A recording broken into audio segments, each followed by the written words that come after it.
So yeah, I think so first of all, Rabbi Mordechai here, and we're approaching Shkia of Lag BaOmer, and so we know at the beginning and at the end of something, is the greatest amount of light.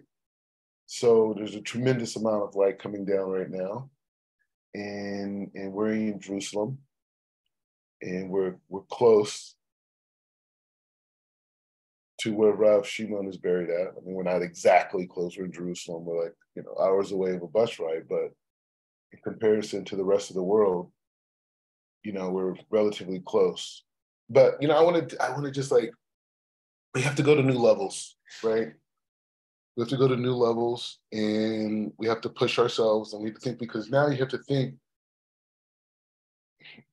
right now we're in the beginning of a new era.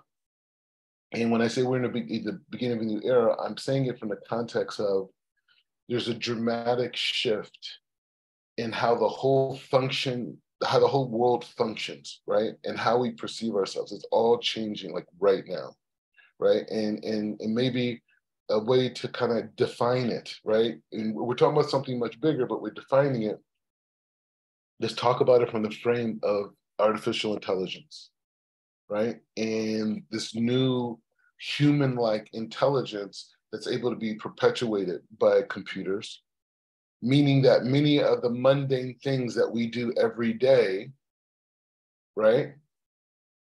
The mundane things that we do every day can be done by computers, right? If you go to the store, you go shopping, it could all be done by artificial intelligence, robots. When you talk about even policing, governing the city, all robots, all technology. You think about transportation, you think about all these different dynamics and how humans are going to have to reassess who we are. And then you think about how much of that technology we could even incorporate into our physical being, right? And I'm not talking about people who've had injuries and things. I'm saying like enhancements, right? And so we're entering. We're here. We're in this new era. We've already entered it. We're in this new era, and so now the challenge is not necessarily about how to per se paskin a particular halacha, right? I don't think that's such a challenge right now. You know what I mean? Because what we're talking about is adaptation to the marketplace, right? And we're talking about how we perceive ourselves and we see our potential, right? And that is a Hashkafic issue, right? And it's not just a Hashkafic issue for Jews, it's this Hashkafic issue for the whole world. How do they see themselves, and how is God's wisdom going to be given to these people in this new era with a new perception about what reality is, a time where people can maybe perceive that they're greater than anything else, right? Because there was a time where people were spiritual because they had to rely on the sun and so much water every year for their crops to grow in order for them to have these things. So like people were spiritual, right? And then when people developed, things like nation states, right? Governments, they would pray for God for the protection of the land, right? Prosperity, business. But now we're entering an age of robot cyber technology and cyborg technology, right? And so now how do we protect mankind from going into the same place that we did during the time of the Tower of Babel, where we thought that we could create something, a new system, and we were held back by old ways of thinking, and we could build and create the system that we wanted. We could build this false ladder, this false connection of a reality that's beyond our imagination. How do we do that? How can we fight this arrogance?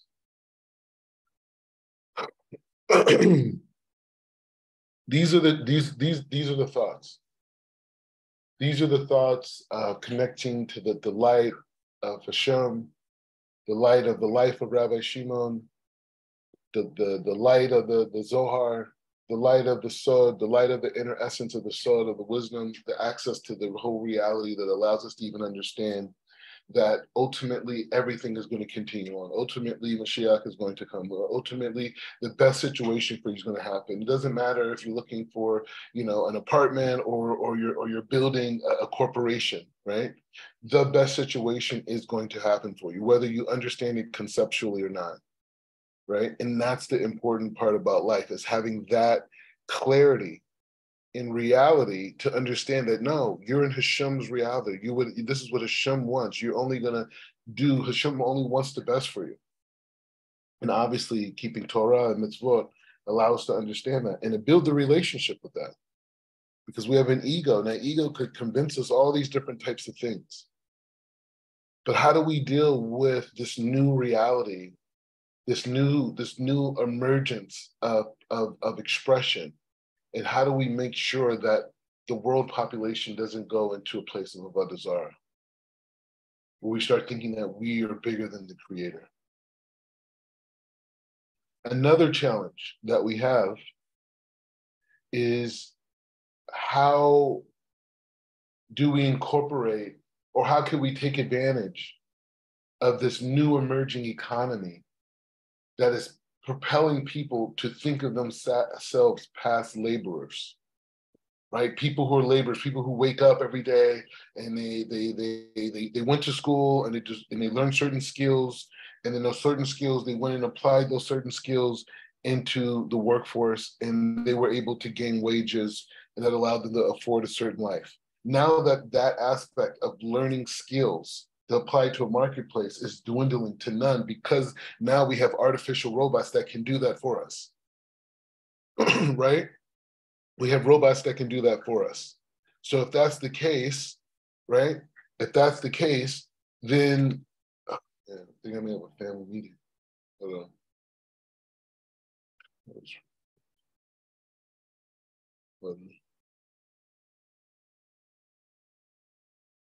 So the other issue is like this.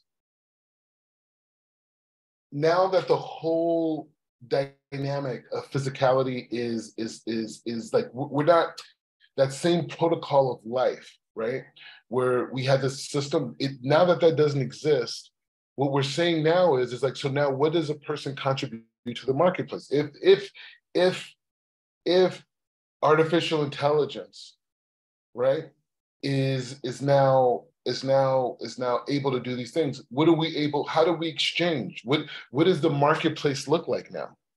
Right? What is the exchange of goods and services amongst people? Right? Like if you have a store, if you have a store, and that store is has fruits and drinks and bread and meat and all these different things. Well, a big part of that process was the fact that there were people there servicing that store. There were people there that were shipping the goods there. It required people to do that. It required people to actually, those goods had to come from either some type of a farm or ranch or whatever. And there was a whole process of things that had to happen with these animals that allowed them to even be able to, like sometimes, me and my wife will go to the shuk, and get lamb, right? So you take lamb and boom, boom, boom, boom, you need all these people to cut it up, this whole thing. But artificial intelligence, we're not going to need that. The whole shuk, you think about the whole Makne Yehuda shuk in Jerusalem is going to be full of robots one day. And everything's going to be computerized. And people will say, no, the authenticity of the shuk is gone. But this is progression. So now that this aspect of contribution in terms of commerce and human labor is over with, or dwindling every second, now me as a human being, right? Like say a person has a 5-year-old kid, right? A person is a 5-year-old kid. By the time that kid is 18, what is that kid going to contribute to the marketplace? Like what's going to be the thing? What are the colleges? What are the universities, right? Colleges, universities, like what are they going to prepare? Wait, everything's computer. So what's the next level of human contribution of building a world? And that's what we're talking about now. We're talking that God is pushing us to use a higher aspect of our intellect and our being to build this new world, this expanded world that's happening in front of us. It's happening right now, right in front of us. It's an experience. People are going to say, hey, you know what? If I use these machines, if I use this type of coding or this type of, padding on my legs, I can run faster.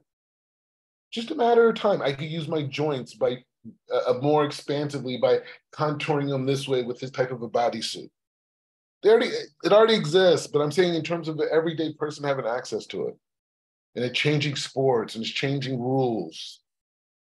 Maybe we don't want to see humans perform. Maybe we want to see the highest robot perform in the future. Maybe humans are not that exciting when it comes down to it.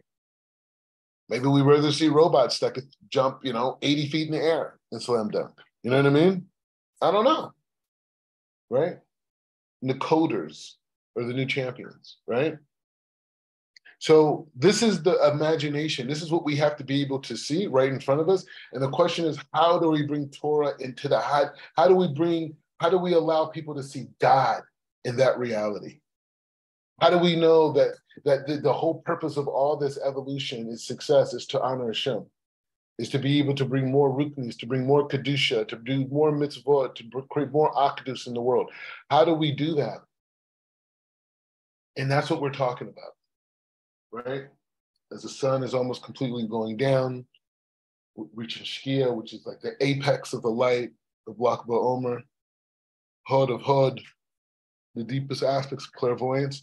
How do we get to a place where we're able to develop a society that sees technological innovation and advancement as a way to connect to the ultimate, the creator of all this reality? That's what we're talking about. Because now we're evolving now where people and their experiences and their ability to contextualize their experiences and their reflections are what separates us from computers in many ways, at least at this point. Right? That like what I experience, how I reflect, how I understand something is something that a computer cannot do, because the computer will never have a yearning to correct its soul. It would never do it. And not only will the computer never have a yearning to correct its soul, the computer will never have access to multiple lifetimes. Right? It will never have that intelligence of multiple lifetimes and those experiences, coupled with the desire to correct the soul, that ratzon for life and drive and existence that makes us wake up every day, that makes us have a hunger to eat and want to experience life and create and connect to the universe. That aspect is unique to the neshama, right? That aspect of soul is what makes us different. A robot would never have the desire to remove the bread of shame, right? The robot would never have that desire. Think about what we're saying. We think the greatness of who we are is our intellect and how smart we are and our physical abilities. But God is giving us this artificial technology that's allowing us to see that, no, this isn't the extent of our greatness. This is greater. It's like, when you think about the idea of women, Kabbalistically are connected to this frame of Bina.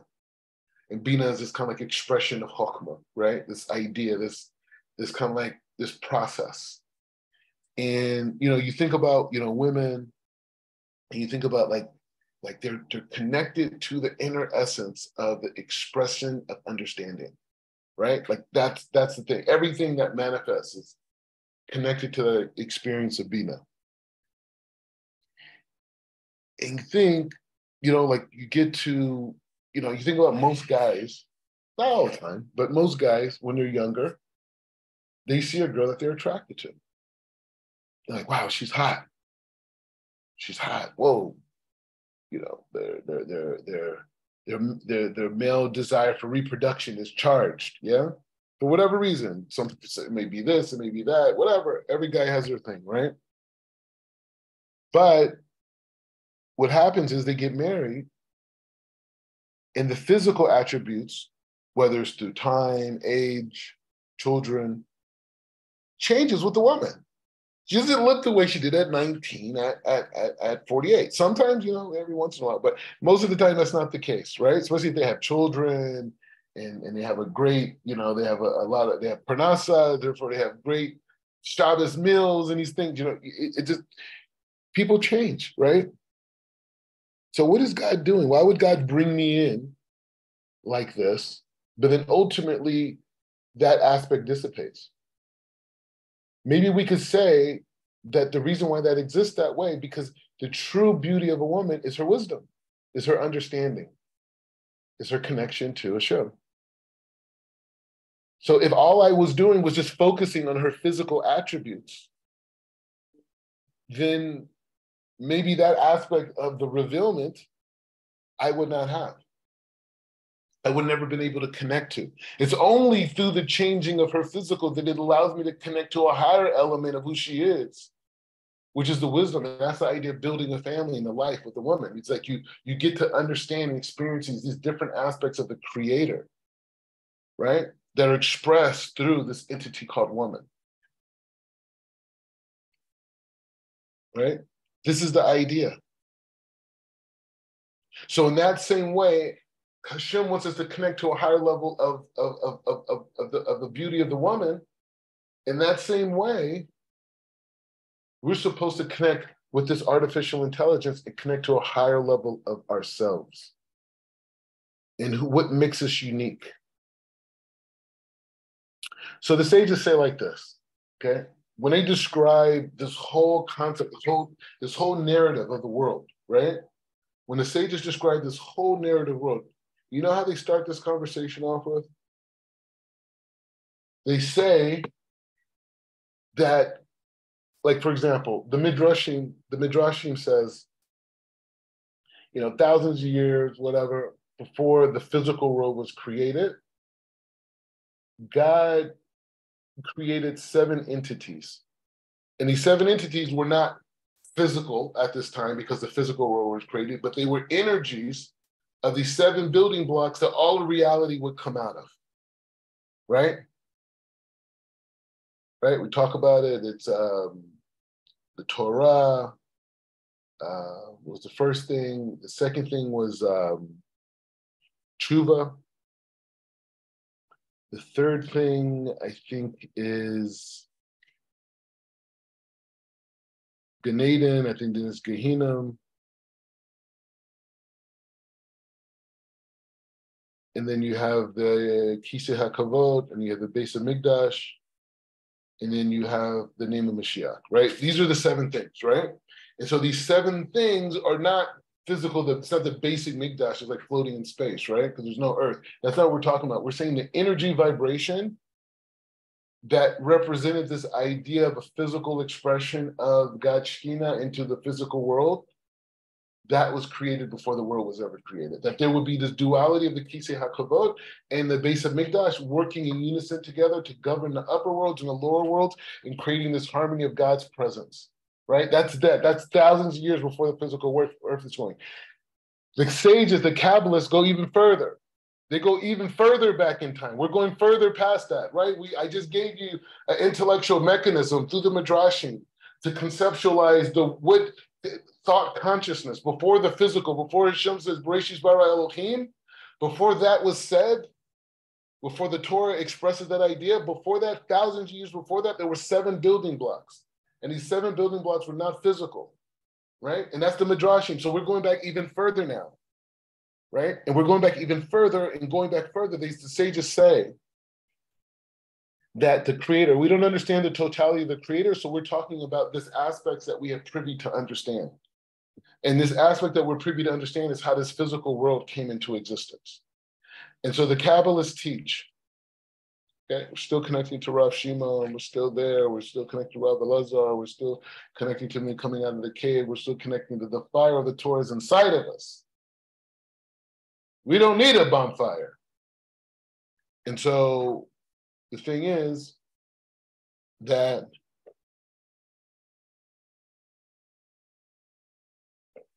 the sages say that the creator of the universe had this desire, if we could understand such a idea of what we're talking about here, talking about something that's beyond our imagination, beyond our logic, our brain, our intellects not fully understand, but our Kabbalists, our sages, our prophets, were able to achieve certain levels where we were able to get information. Moshe Rabbeinu, everything comes from Moshe Rabbeinu in terms of our understanding. And then we've had our sages, our Kabbalists, our prophets, our Nevi'im, our wise men, our Tanaim. They came and were able to open up certain chambers of understanding for us common people. So the world, so the creator had this desire to share its benevolence, right? It was just like, imagine like this amazing, amazing light saying, I have all this light, but I want to share it. So what did the creator do? The creator created these vessels. And these vessels, we could call them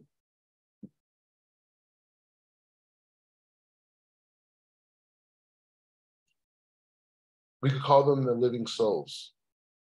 Nefesh Chaya, right? The living souls. And so these souls, which are vessels, let's call them vessels. It's like, you see like, like a cow, right? And the cow, where the cow releases milk, it could have like, it has multiple different, like nipples, right? And we're is that how you say it? Nipples? Udders? All right. Yeah. Good to have people from Texas, experts in farm. So udders. So cows have these udders, and then people nurse from them. So you have this one entity, and like you have all these different cows, or what? You have these different baby cows nursing from it, maybe 3 or 4 at a time, 10. So it's like that idea. Like Hashem has these udders, and these are these souls that are just receiving this infinite light from the creator, right? So you got that visual. And so those souls, those vessels that are allowing God to express his light we're receiving endlessly, right? Like receiving endlessly, right? And after a while, what happened is that they kind of like,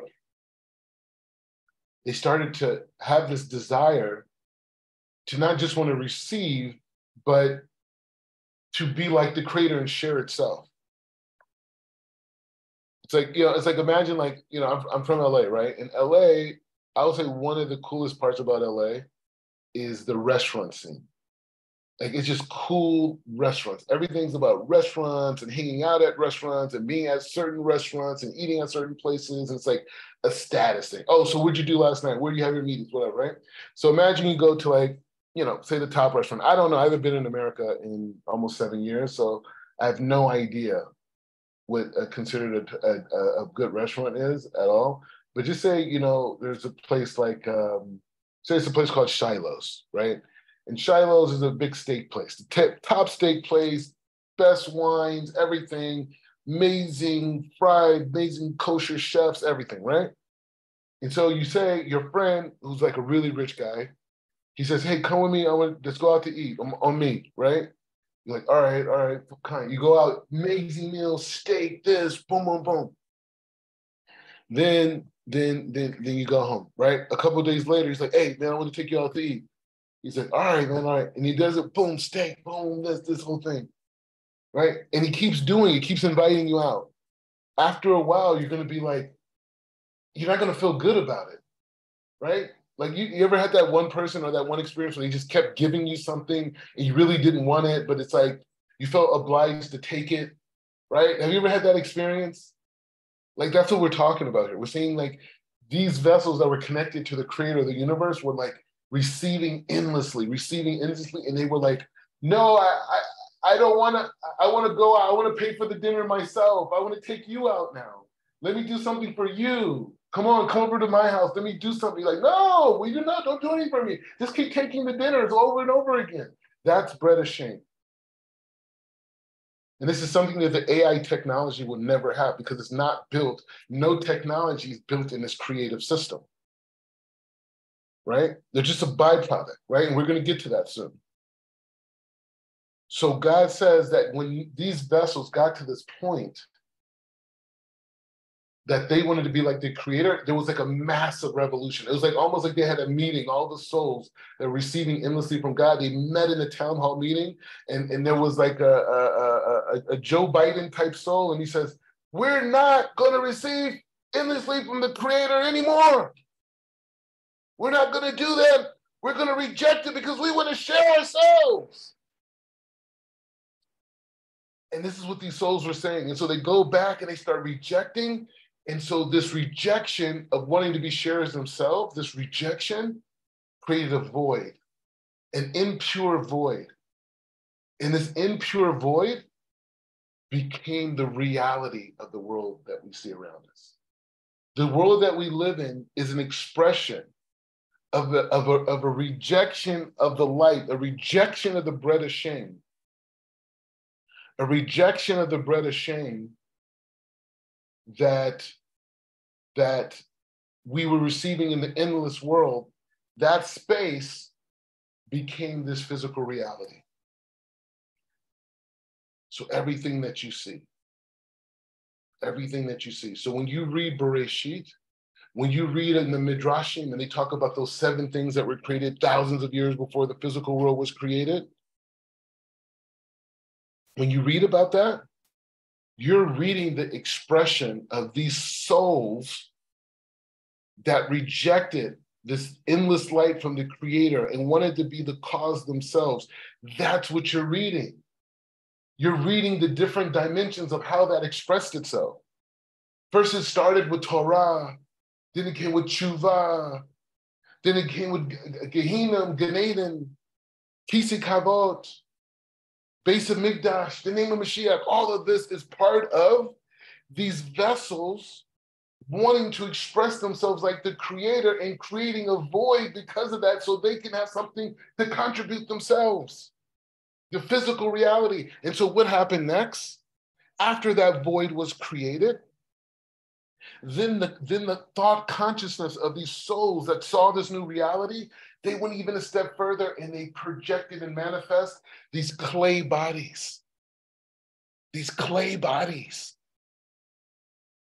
And these clay bodies came into existence and formed, and those original souls that rejected that light came down into this reality, into these clay bodies, and became known as Adam. This is who we are. And so everything that you see, when you read Bereshit, you're reading about the building blocks of the system that was created in the endless world, that was designed for us to come and experience, to remove the bread of shame of receiving the endless light of the Creator.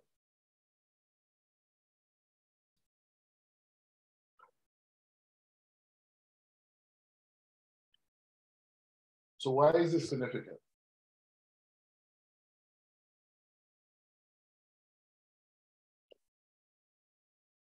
It's significant because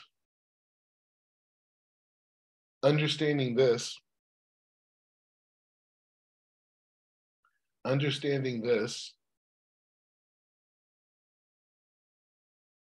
will allow us to understand why all progression, or we perceive progression or expansion, anything in the physical world, is just expressing the desire to share more light.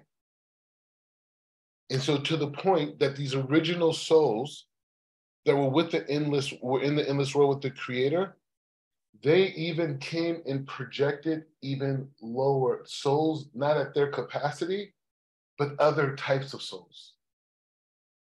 Souls that exist from the standpoint of receiving from the creator, but not necessarily in the place of having to remove the bread of shame, right? So you have the original souls that were in the endless world with the creator, and then those souls created a physical reality. Those physical realities are part of clay bodies, and it's also the physical reality of landmass. That's why the Torah has to describe everything, tohu vuhu, right? Right? Over the face of the earth, right? Because those are the building blocks. So everything that you see, this is a part of the desire of the soul to want to be like the creator. We needed trees to be like the creator. We needed grass to be like the creator. We needed birds to be like the creator. We needed fish to be like all these things that allow us to have the free will to be able to be bestowers of light, or people who just receive and are still in a state of bread of shame. Right? So all the what we call there's been Adam, and then there's other souls that could be even almost human-like, but they're not, right? And then you have animals, and then you have insects, right? You have plants, and you have rocks. All these things have souls inside of them.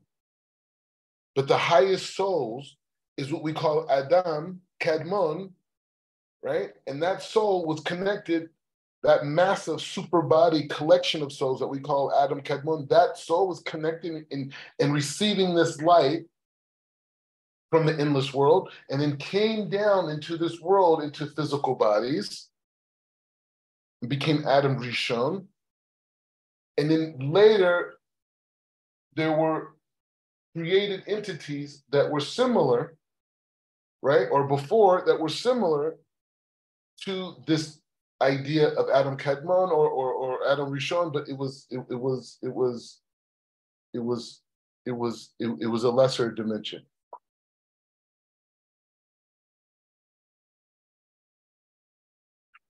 So what you're seeing, what you're experiencing, everything around you, time, space, and motion, are all dynamics of the human soul wanting to share.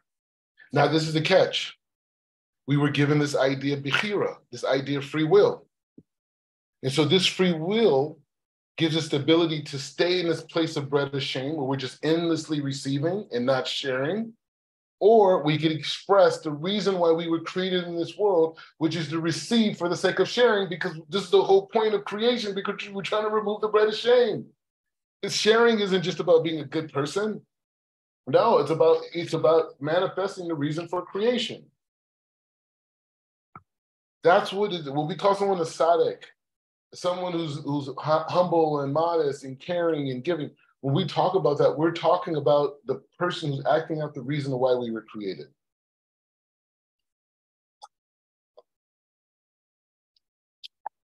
What is maybe the root word of tzaddik? Tzedek, right?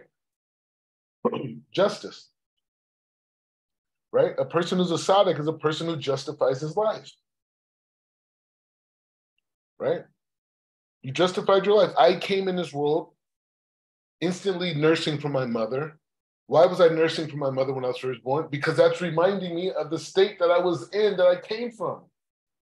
When I was receiving endlessly from the creator. That's why I want to breastfeed immediately. That's why I'm screaming. I'm like, no, I want to receive eternally from the creator. What's going on? There's no receiving. No, the breast, bring it. Bring the breast. So I could go back to the state of receiving endlessly. The baby's not sharing. The baby's not, hey, mom, you good? That labor was rough, wasn't it? You almost died. The baby says, I want a nurse now. Makina Matata. I don't know why I need to say that. But anyway, the point is just saying, I want a nurse now. No, Akuna Matata. Is that what it was? Is it Lion King or something? Yeah. I don't know, like it's really connected, like the child thing, the kid thing. But the point is just saying that idea, right? The kid's not thinking about his mother. Hey, Dad, you're good? You almost passed out, huh? You made it through though, champ. Good job. No, the kid's like, give me back now. Breastfeed me now. I want to go back to that state of connecting to the endless light. And then I go to sleep afterwards. And then I wake up until the child gets to a point where it figures out other ways. And hopefully that child would evolve into a young man who sees the importance of responsibility, right? And not just a person who has the thing of responsibility, but act it out through marriage, through children, through family, through community, through observing of the mitzvot. That's why those commandments are there specifically for people of the souls that are here to remove the bread of shame. That's why there's so many commandments. Other people don't have those commandments because their souls are not there. It's a different dynamic. It's not the broken souls from Adam Rishon, right? It's the other souls. So, and it's not to degrade. It's just saying, look at what it is. Other don't even have a desire for it. You know, the guy, you see these people that convert, you're looking at souls that are desperately looking to remove the bread of shame that they experience in the endless world. That's Avram. Those are those special souls. The new era of souls are going to complete the job for humanity. Those souls that eventually became Bnei Israel. These are the souls from the endless world. And so from that basis,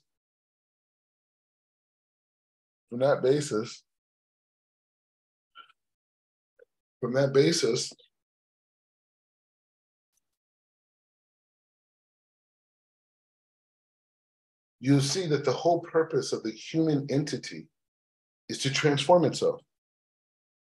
Is to go from an entity of receiving to an entity of sharing. This is what we wanted to do. This is what God gave us ability in the beginning. Look at the story of Adam and Chava, right?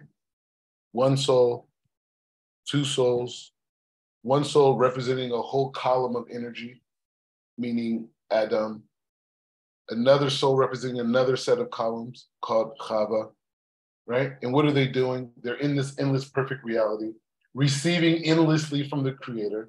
And they decide at some point, we don't want to receive endlessly from the Creator. We want to do something different. We want to rebel. We want to do our own thing. We're going to go against the Creator.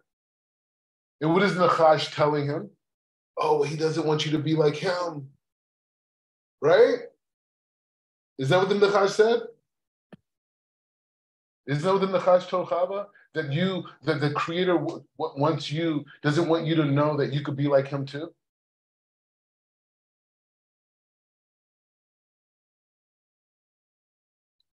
Wouldn't that be the sentiment that would make you want to rebel and to be like the Creator yourself? This is what happened in the endless world. And God just gave it to us through the story, everything we're looking at.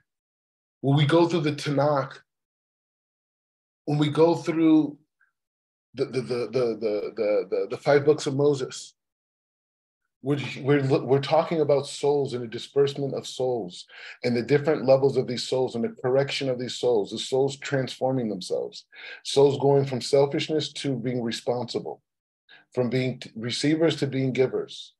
That's everything that you're reading. Moshe Rabbeinu, Yosef Asadik, Dina, Yaakov, Pharaoh, all these characters represent one of those two energies.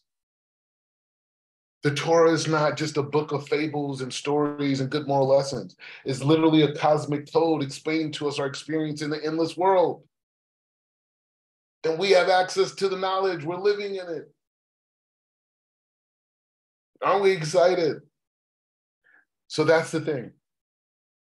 So as we go into this idea of this new AI technology, these are the ideas we can share with humanity so they can utilize this new era of interconnection, of conversations, and be able to use it as a way to bring the ultimate light of God into this reality. That we could utilize this moment of exchange to express the highest parts of ourselves. That we could have this desire for the divine light of the Creator and create unity amongst each other, to create solutions for each other, and to ultimately see each other as souls. And to be safe with a person who has a greater soul and a person who has a soul at a different capacity, because each of those souls are important in order for the collective redemption to happen. And so this is where technology is pushing us. This is where AI, this is the Hashkafa for the new generation.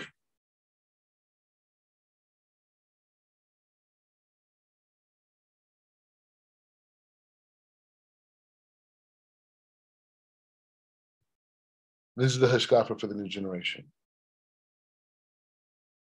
Is that we can start imagining our ability to transform our natures and utilizing technology as a vehicle to do more, to give more, to create more, to build more, to share more, to remove suffering, to remove the darkness. But it all starts with understanding that we live in a world of impurity. And so we have to attract ourselves to the pure source, which is the Creator, God, Hashem.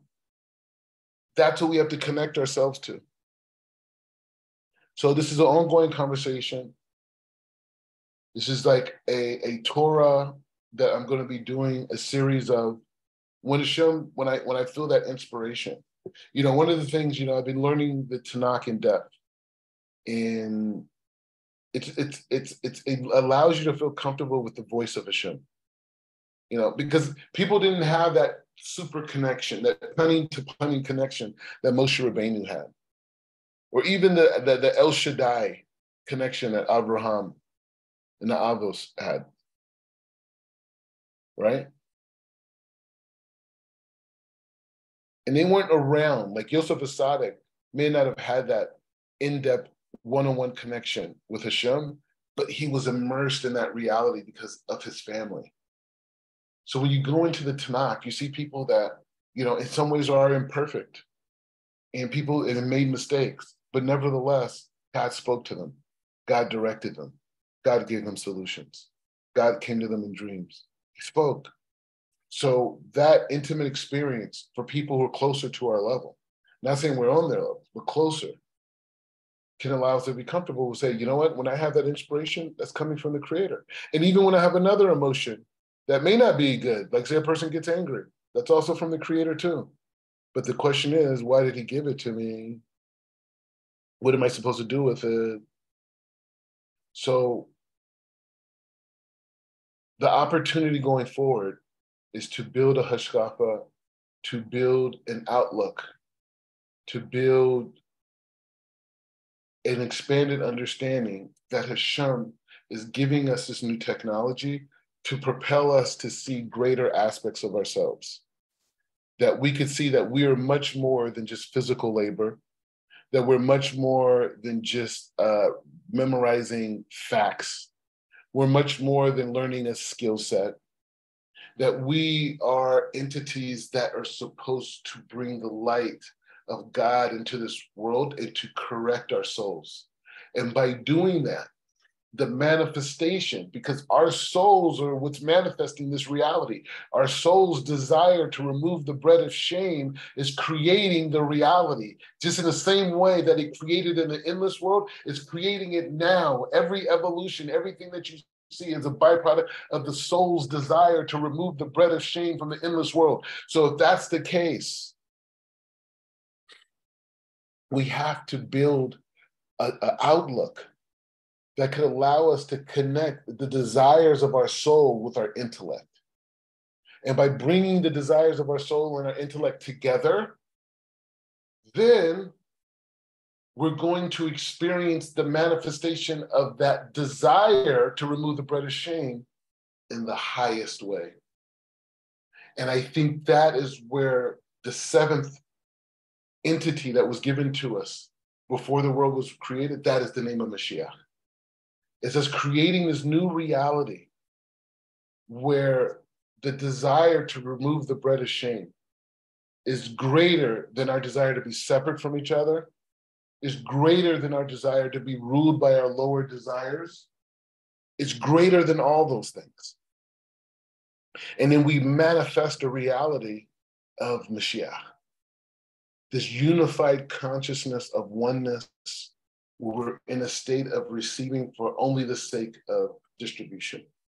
And we create this circuitry, this cosmic circuitry with all of creation, even the other planets, and even the living entities that exist on other planets. I'm not saying Dafka aliens, I'm talking about just water and other substances that have life that we've seen on other planets, that we're unified with that. When we have our tefillah, we have every planet in mind, every galaxy, everything that exists, and all of those are the byproducts of our soul's desire, and we're bringing that light from all the planets, from all the stars, from all the universes, from all the galaxies. We're bringing all that light and we're bringing it into our Kiddush cup on Shabbat. We're bringing it down when we say the Shema. We're bringing it down when we give a tzedakah to someone, when we have patience, when we have forgiveness with our wife or our husband. When we have that, we bring down all the light of the universe. And this is the thought consciousness that comes out of technology and the telescopes and the satellite dishes. It's all there to understand the capacity of the human soul and the desire and the expansive desire that we have to remove the bread of shame. We'll continue this in the merit of Rav Shimon. We should all be able to experience our unique fire in this lifetime. And we should walk in our purpose. When Rav Shimon walks out of the cave with his son, after being buried, basically like nullifying his full body for 13 years, destroying his physical skin. When he came out of that cave, no matter how beat up his body was and how worn down he was physically, he was walking his purpose. He was walking his purpose when he walked out of that cave. And so we should all have that merit to walk in our purpose. Baruch atah Adonai leolam, amen ve amen.